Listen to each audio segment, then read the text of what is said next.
De volta à Rádio Jovem Pan, agora na rádio e no YouTube. Tite é o novo treinador do Flamengo, hein? O Tite assinou contrato com o Flamengo hoje. Modéstia à parte, Vanderlei Nogueira trouxe tudo em primeira mão aqui no Bate Pronto, lá no canal Pilhado. Falei na quinta-feira que o Tite já começava a trabalhar e assinava na segunda. Falei de todo esse anúncio, deixei claro que o Tite não ia assumir até o jogo contra o Corinthians. Lá no começo da semana, era meio óbvio que o Tite não iria querer enfrentar o seu antigo clube, onde ele é um grande ídolo, e tá muito claro que ele esperou. O Tite esperou o jogo contra o Corinthians para não estrear na Neoquímica Arena lotada, sendo que tem uma cobrança do torcedor corintiano contra ele. Por quê? Porque o Tite disse, pode me chamar de mentiroso se eu aceitar trabalhar nesse ano.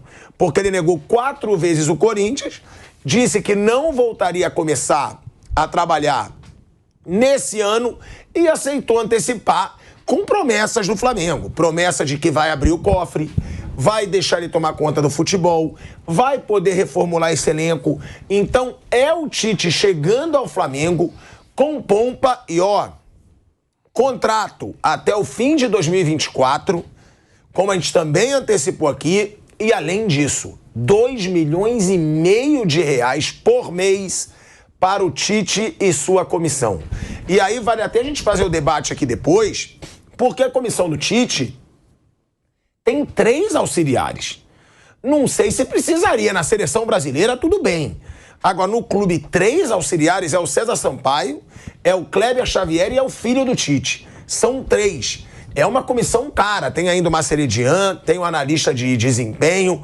2,5 milhões de reais por mês. Eu acho que só vai pagar menos que o Palmeiras paga para o Abel Ferreira e para sua comissão técnica. Então o Tite assina com o Flamengo e vai ser apresentado nessa terça-feira. Amanhã o Tite é apresentado ao Flamengo, como diz o Vamp.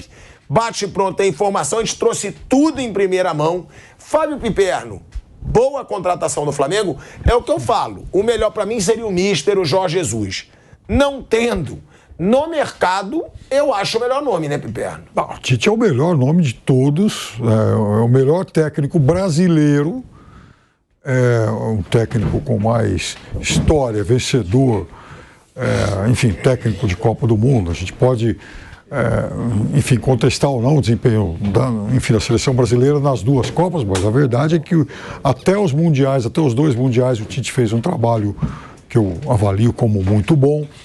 Então o Flamengo não teria nenhum nome melhor no mercado para, enfim, contratar.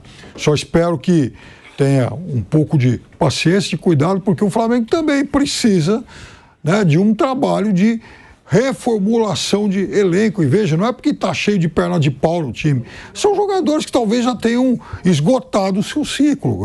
Enfim, jogadores que talvez não consigam oferecer ao Flamengo aquilo que de fato eles são capazes.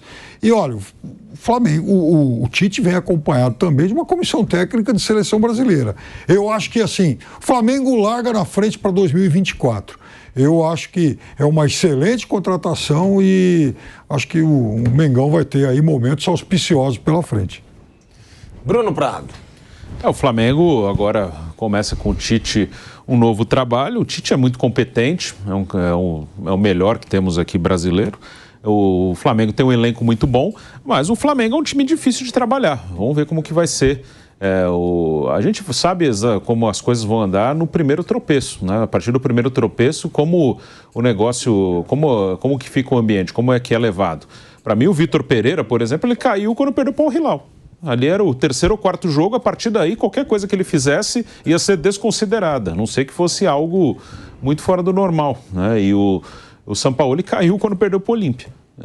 Também daí para frente qualquer coisa seria desconsiderada. Até um título de Copa do Brasil acho que não mudaria muito a opinião sobre o Sampaoli. Então vamos ver como vai ser a reação com o Tite quando ele perder o primeiro jogo importante. Aí que a gente vai saber que competência ele tem, como acho que alguns que passaram pelo Flamengo nos últimos anos têm também, não são todos ruins que passaram pelo Flamengo. e o Tite pode fazer sim um bom trabalho. Ele normalmente tem boa relação com o jogador, os estrangeiros, alguns se dão bem como o Abel, até nessa questão do relacionamento, mas muitos se assustam, como é o negócio aqui no Brasil, esse exagero quando ganha ou quando perde, aquela coisa, o jogador, mas ele não é da resenha, ele não conversa, ele não explica, assim, tem um choque cultural muito grande. E a maioria, eu acho que até não consegue, porque sente esse choque muito grande. Aqui é muito assim, muito... ganha Deus, perde é uma porcaria. Sai do time, ele não me explicou. Aí se conversa muito e perde, é frouxo. Se não conversa e perde, é porque não é autoritário. Assim, aqui não é fácil. E alguns estrangeiros sentem esse choque cultural e se assustam, né? O Abel é um dos poucos que conseguiu administrar bem. Agora no primeiro momento de derrotas seguidas, ele também já não parece muito feliz. Mas o Tite sabe administrar isso aqui, né? O Tite sabe como lidar com o jogador brasileiro, com a imprensa brasileira, com torcida brasileira. Mas a gente vai ver no primeiro tropeço como vai ser a reação da comunidade rubro-negra com o Tite. E o Tite chegando ao Flamengo com disposição de quem tomou um feno grego, hein, o Vanderlei Nogueira? A gente espera que ele tenha sucesso lá, né? Que ele tenha sucesso. Só o tempo vai dizer, mas é um grande treinador, um treinador importante, uma comissão técnica de seleção brasileira. Enfim, tem a grife que o Flamengo diz que sempre precisa. Né? O Flamengo diz que precisa ter um status importante no seu departamento de futebol. E, sem dúvida alguma, o Tite lidera esse staff. São personagens importantes lá que ele vai levar para a comissão técnica. Bom, você falou que já está assinado, né? Já. Okay? Assinou hoje. Deve ser apresentado amanhã. Então, eu vou contar, visto que eu vou falar, a partir de hoje. Está assinado, então ele é o técnico do Flamengo. Entre o último dia da Copa do Mundo até hoje, nós vivemos, né, até agora, 295 dias, ok? 295 dias depois do último emprego, o Tite volta ao trabalho. Não meteu a mão na massa ainda, mas já assinou. Deve ser apresentado amanhã. De amanhã, mas de hoje até o dia 3 de dezembro, que é o final do Campeonato Brasileiro, são 55 dias. Mas nós temos agora a parada da FIFA. Você tira 10 dias. Ele vai estar lá no escritório dele, aquele negócio todo, vai fazer uns treinos, tudo bem. Não é nada entusiasmante. Mas, e depois desse 10º dia dessa parada, até o final do Campeonato Brasileiro, serão 45 dias. O Flamengo tem 12 jogos pela frente. Uma média de um jogo a cada 4 dias. Mas a gente sabe que depois do jogo, no dia seguinte não tem treino, e um dia antes do jogo também não tem treino. Então ele vai ter, entre um jogo e outro, 2 dias para treinar. Convenhamos que é mais ou menos aquilo que um técnico de seleção brasileira faz quando convoca. Ele tem no máximo 1 ou 2 dias para... moçada, estou aqui, alguma coisa tática, e um abraço, vai para o jogo. O time pode melhorar? Claro que pode melhorar. Já melhorou, segundo o Asmar avaliou aqui, só com a saída do treinador, do Sampaoli. Então, pode melhorar. Né? Mas eu acho que ele vai meter a mão na massa mesmo, quando tiver um pouco mais de tempo, preparando para 2024. Pronto, então eu estou falando isso porque para muita gente ele vai ser criticado mesmo a partir de quando for anunciado. Os corintianos já estão criticando. Ele vai ser chamado de mentiroso e tal, porque quando ele terminou a sua participação no Campeonato Mundial, ele anunciou já com antecedência, inclusive, antes da Copa, né? Mas ele anunciou que, olha, em 2024 não trabalho mais. E aí, em algumas entrevistas, ele disse que me chamem de mentiroso, isso que o Osmar está falando é verdade, tem a gravação. Mas espera um pouquinho só. O período sabático não necessariamente é de um ano. Ele é que deu o tempo de um ano. Mas não, pode ser um dia, pode ser um período de 2 meses, pode ser 1 ano, 2 anos, e o cara pode não querer voltar nunca mais. Mas o cara pode ter também o direito de diminuir esse período sabático. Vai muito do saco. Muitos fizeram isso. Muitos. O Scolari, recuando um pouquinho no tempo, disse que pensava em ficar parado, mas a dona Olga, né, a esposa dele, né, dona Olga cansou de mim em casa. Né? e voltou. A dona Rose pode ter feito a mesma coisa, ou não, ou o próprio Tite, eu não aguento mais ficar. Recebeu uma proposta, convenhamos, importante do Flamengo e decidiu voltar. Então, não me choca e nem considero um quebrador de promessas, nem um mentiroso, um cara que volta a trabalhar 295 dias depois do último emprego. Eu não vejo nenhuma tragédia nisso. É um direito. Agora, mas muitos corintianos estão decepcionados. Reconheço que tem razão, pelo amor, ele foi feliz, o Corinthians estava apertadíssimo, se ele chegasse seria uma boa dose de tranquilidade, um grande reforço. Não, e ele falou, né, Wander? Ele falou, pode me chamar de mentiroso. Aí estão chamando. Sim, mas aí, tudo bem, eu estou só dizendo que eu entendo, respeito quem não entende, eu entendo a volta dele, né? E não considero isso uma quebra radical de promessa. Vou repetir, 295 dias depois do último emprego e está a 40 dias do encerramento de uma temporada. É muito natural e inteligente que ele já chegue na casa nova para começar a meter a mão, sentindo e estar pisando, para começar uma temporada. Né? Não se toda hora aqui, e tem comentaristas importantes e também em outros lugares, olha, tem que mandar embora o técnico agora, já traz um outro, já pensando na próxima temporada. Ou a gente não fala sempre isso? Fala sempre isso. Quer dizer, então, agora quer bater no Tite, cada um. E o corintiano, especial, o torcedor, está decepcionado, eu compreendo. Decepção é um sentimento negativo, de acordo com aquilo que você tinha como expectativa. Alguns têm uma decepção enorme, outros têm uma decepção razoável e outros não têm decepção porcaria nenhuma, entendendo que aquilo que aconteceu não tem que provocar decepção. Então é uma coisa pessoal, de cada um. É por isso que eu estou fazendo esse pequeno discurso, dizendo que é uma contratação importante e eu acho que ele espera mesmo. Mas ele escapou do Corinthians. Eu, se tivesse no lugar dele, teria um enorme constrangimento de estrear na Arena do Corinthians, contra o Corinthians, dirigindo o Flamengo, sabendo de todos os episódios anteriores de que havia um sonho dourado para muitos corintianos, que eu voltasse para aquela casa onde eu fui feliz. Então, se eu pudesse não passar por esse constrangimento, nem provocar constrangimentos, eu faria isso. E foi o que ele fez. É isso que eu queria dizer sobre a chegada do Tite, que você está dizendo que já assinou. Agora, a gente já falou que é uma boa, que era o melhor nome no mercado, e o Tite vai chegar com toda essa situação do Gabigol. Né? Por quê? Porque ele não levou o Gabigol para a Copa. O Vampeta trouxe aqui a informação várias vezes que o Tite não gosta da personalidade do Gabigol. Fontes seguras do Vampeta na época de seleção brasileira disseram: Gabigol não vai para a Copa porque o Tite não gosta da marra dele. E se confirmou.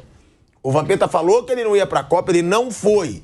Aí o Flamengo é campeão da Libertadores. A torcida grita no carro de bombeiros ali para os jogadores: Tite vai se fuder, o Gabigol não precisa de você.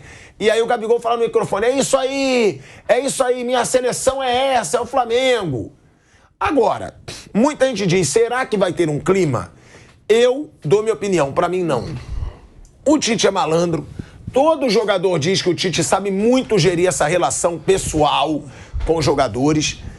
Eu não acredito, eu acho que vai se resolver no primeiro dia. E vocês, Bruno Prado e Fábio Piperno? Eu também acho que sim. E o Gabigol, em 2021, ele foi convocado quase o ano inteiro. Né? Ele teve oportunidades. Também acho que não era um nome prioritário, mas oportunidade ele teve. E o Gabigol precisa do Tite, e o Tite precisa do Gabigol nesse momento, que eles vão trabalhar no mesmo clube, no mesmo lugar. O Gabigol não faz um bom ano, não passa por um bom momento. Neste momento é reserva, inclusive, né? Foi reserva nos últimos jogos. E o Tite precisa que um cara como esse esteja bem para ajudá-lo ali no Flamengo. Então isso aí acho que vai dar tudo certo, tudo em paz. Sobre o período dele parado e a volta, ele deu uma declaração no início do ano. Por isso que aí cada um vai de um jeito, né? É bom assim não dar declarações assim que deem esse tipo de manchete. Porque ele não mentiu com certeza. Naquele momento que ele falou sobre isso, é o que ele estava sentindo. Ele tinha acabado, ele saiu de uma Copa do Mundo que o Brasil perdeu E o sentimento dele era de, eu quero ficar um ano sossegado, era isso. O que ele falou naquele momento é o que estava na cabeça dele naquele momento. Só que depois de quase 300 dias, como o Vanderlei passou aqui a data, 295 dias, né, exatamente, a dor diminui. Uma coisa é falar, dar uma declaração, sei lá, 1 mês, 2 meses depois de uma grande derrota. Depois de um tempo, tudo vai diminuindo. Qualquer coisa, na vida, na nossa vida, a gente passa por decepções, passa por coisas boas, e depois de um tempo, tanto a coisa muito boa quanto a coisa muito ruim, ela vai diminuindo de peso ou de importância, porque a vida vai seguir, você vai fazer outras coisas, e outras coisas vão acontecendo. Então, eu acho que naquele momento ele não falou uma mentira, é o que estava na cabeça dele mesmo. Não, eu quero ficar um ano em paz, sossegado. Agora já passou, com certeza já está mais descansado, a cabeça já está melhor e teve um convite muito bom, que ele considerou muito bom, uma ótima oportunidade que é dirigir o Flamengo. No Corinthians, para mim ali o Tite foi feliz no Corinthians e o Corinthians foi feliz com o Tite, não tem dívida nenhuma de ninguém com ninguém. A gente pode lembrar, o Tite foi campeão brasileiro em 2011, Libertadores 12, Mundial em 12. Né? O Libertadores em um título inédito e o Mundial hoje é quase impossível para um time sul-americano ganhar um Mundial, tanto que foi o último que ganhou e talvez seja o último na história a ganhar um Mundial de clubes aqui da América do Sul. E um ano depois, o Corinthians optou por não renovar o contrato dele. Um ano depois, ele sabe que o Corinthians quer que ele saia. E qual é a dívida? Qual é o negócio? Então, ele vai trabalhar em outro clube, como vários profissionais aí. Se ele volta para o Corinthians e perde, o Corinthians manda o cara embora também. Então, não tem dívida. Ele teve oportunidade, entregou o trabalho no Corinthians e pronto. E Berno, da relação com o Gabigol também. Perfeito. É isso que o Bruno falou. E tem uma coisa. Todo mundo é profissional, muito bem pago. Imagina que caras com salários aí, né, da dimensão que os dois têm, enfim, no Flamengo, o Tite, no caso, agora vai ter, né? Tem que ficar olhando para trás para esse tipo de picuinha. O Gabigol, sim, precisa se esforçar, precisa ralar muito para reconquistar o espaço dele. Ele está reivindicando, inclusive, uma renovação com o Flamengo, antecipar essa renovação, isso não foi acordado ainda, até porque o desempenho dele é colocado também sob suspeita, ele não vem jogando bem. Precisa ver se o Tite vai querer mantê-lo. E ele vai ter que mostrar, ele vai ter que comprovar que pode ser um jogador útil. Repito, o Flamengo contratou a melhor alternativa possível. Acho que o Tite é um cara capaz de voltar a fazer desse elenco e desse clube, e tirar desse clube um time ganhador, de fato. Eu acho que o Tite também sabe que não dá para confiar tanto em promessa aí de dirigente, jogador, da mesma forma que o futebol é dinâmico. Se os resultados não aparecerem, daqui a pouco vai ter gente pedindo a cabeça dele. E olha, essa história de que ele ia tirar um ano sabático, ele tirou 10 meses. A Copa do Mundo acabou no início de dezembro, a gente está no começo de outubro. São 10 meses, ele praticamente cumpriu aí esse período, né? Então eu acho tudo normal. Acho que ele volta no horário, no momento em que ele bem entender. E, aliás, o ano passado, quando o Vanderlei conseguiu agendar uma entrevista dele conosco aqui na Jovem Pan, ele falou que mesmo ganhando a Copa do Mundo, ele ia dar uma parada. Ele foi claro, quer dizer, ele não condicionou isso a perder, arejar a cabeça. Ele falou que mesmo ganhando ele ia dar uma parada. Eu até imaginei que ele fosse voltar no meio do ano, caso tivesse algum convite muito tentador de um grandão da Europa. E é claro que perdendo a Copa, esse mercado também se fecha. Se tivesse sido campeão do mundo, é possível que ele acabasse recebendo uma proposta um pouco mais sedutora. Como não foi assim, continuou lá descansando, tirando o sabático dele, está tudo normal.